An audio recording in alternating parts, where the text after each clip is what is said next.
Huku ni katika kunyima kheri. Kuja misiku hii ikamalizika na wengi wa watu ikawa wako katika ghafla, ni wenye kuyapuuza. La yahtamuna laha, hawazipi umuhimu mkubwa siku hizi, misiku hiyo. Wala yastafiduna minha, wala hawafaidiki, hawapati faida na misiku hiyo. Yasharuna al-laila kulla, wanakesha usiku wote kwa mambo ya upuuzi, au mu'dhama, au sehemu kubwa ya usiku, fi ma la faidata fihi, katika mambo ambayo hayana faida yoyote, au fihi faidatun mahduda, au katika mambo ambayo yana faida chache tu, pengine kenda kufanya biashara kiasi, katika mambo yenye faida ndogo.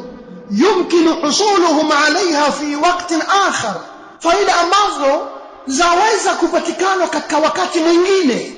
Fanya hizo biashara katika wakati mwingine, lakini siku 10 hizi ni siku za aina yake kuzidiriki. Lau umma ungelikuwa wafahamu nyakati za usiku, hasa katika hizi siku 10 za mwisho, wallahi baada ya swala ya tarawih usingeliona mtu akizunguka huku kakaa katika mambo ya upuuzi. Kila mtu angelikuwa yuko ndani, na kila mtu angelikuwa kalala katika wakati huo, anavizia aamke tena usiku ili kuyapata aliyokuwemo. Lau umma ungelikuwa unaelewa. Lakini wallahi, zunguka, pita, angalia pale unapokuwa ukitoka tarawih, tizama umma ulivyohemkwa katika mambo ya kipuuzi. Siku kama hizi ndio kwanza wakuta kikundi cha watu kimekusanyika, tena wima, mbele yao kuna television, wanaangalia mpira. Ya subhanallah,